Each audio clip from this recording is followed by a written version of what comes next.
I know that the basic concept of the matrix refers to everything on Earth's realm as some kind of digital or computer projection emanating from the moon, as many have described before me, and much like in the series of movies, The Matrix.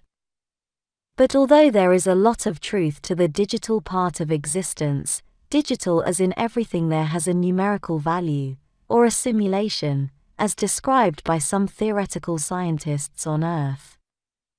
The similarity with the movie The Matrix of 1999 is basically because everything that is made out of matter is made out of energy as well, being that they are the same thing, and everything, every particle, and every bit of energy holds a numerical value and a mathematical relationship with all the other particles around it.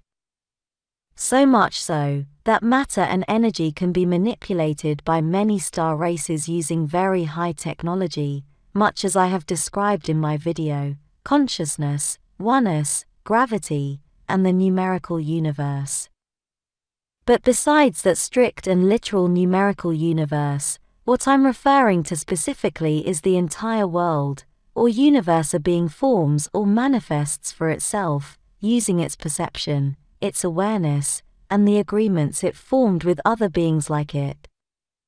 I mean the universe, world, or environment any sentient creature experiences, as if immersed in it, being that it is the mind of the sentient creature creating everything external to it, as a direct reflection of the creature's mentality. In simpler words, what I'm referring to as a matrix is the one our minds create, and not so much the literal numerical universe, although they are connected, and always will be connected. As each sentient creature can only interpret what it perceives as the world that surrounds it, using what it has learned before, using its mind, that is what interprets the shape of everything around it and gives it a value depending on who the creature is. Using an old example, a simple chair is for a human, a piece of furniture to sit on. It is a bed for a cat, food for a termite, and a mountain for an ant. So the matrix I was talking about is the one we all create, using the shared values and interpretations we've agreed on with other beings sharing the same world we are in. But each sentient creature will create its unique world, although it may hold many similarities with the one other people around it are creating for themselves. As each sentient creature or person has its unique point of attention, there cannot be two subjects with the same way of viewing, interpreting, and manifesting the world around them. Each creature, with its unique point of attention, all the interpretations, and its way of viewing its surroundings, and the world around it, will define what and who it is, forming everything that its ego self is based on, therefore creating its identity. As its identity is created by the sentient creature's experience, all its values, its mentality, and personality will create the creature's personal matrix system. And this is exactly the matrix I'm referring to in my past video, and not the numerical one.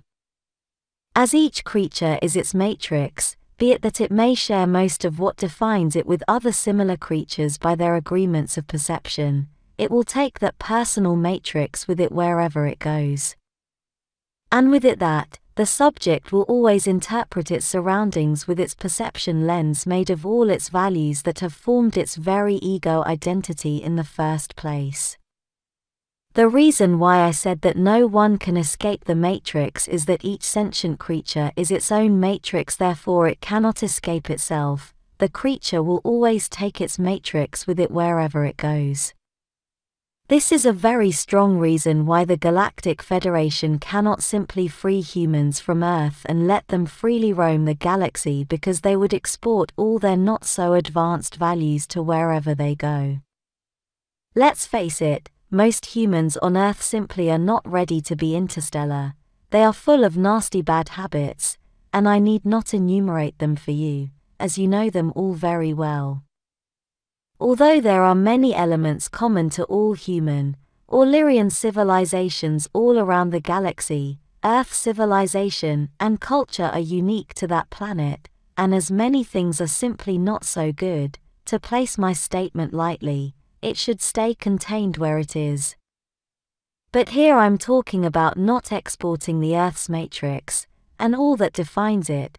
I'm not talking about individual people who are more than ready to become interstellar, with all that brings. Those people, mostly starseeds, are seen as guides for the rest of the population, simply because their values and ethics are simply so much more advanced than the rest of the population.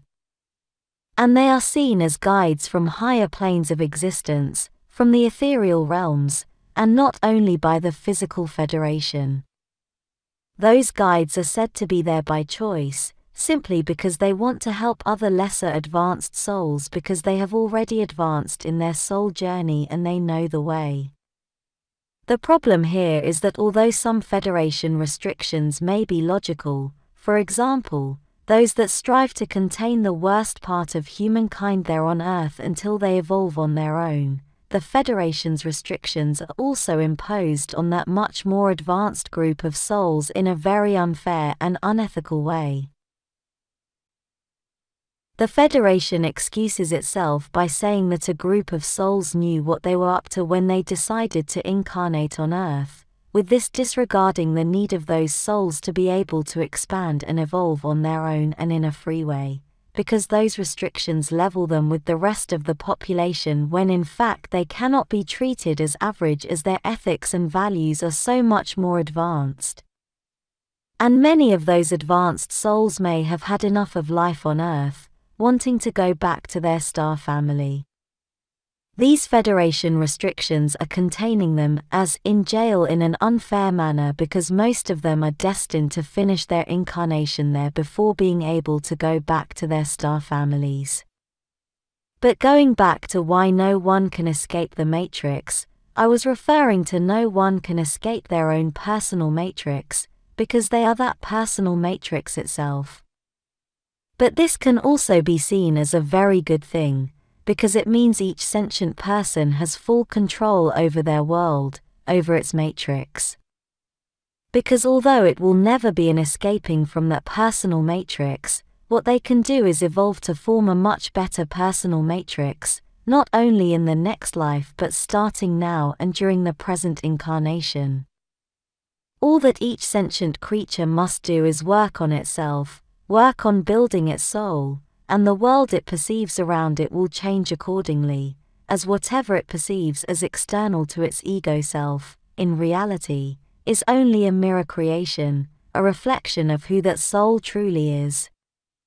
And in a literal way, there is a form of escaping from the matrix, and it is to evolve past the ego, but never rejecting it, incorporating and assimilating it as part of who the subject is, not as who it is, but as a part as it is so much more. And much of that ego self is dissolved when a soul is in higher planes of existence, in the ethereal realms as they are so much closer to source. Although even there would have to be perception agreements of sorts, even though they would be extremely advanced compared to the perception agreements we have and share here in lower physical realms of existence, those could also be argued to be a form of matrix. In one way or another, we cannot escape from ourselves, from who we are, but we can evolve ourselves to be able to create a better personal and collective matrix. And that, as for escaping the matrix, could be good enough. Thank you for watching my video. See you next time.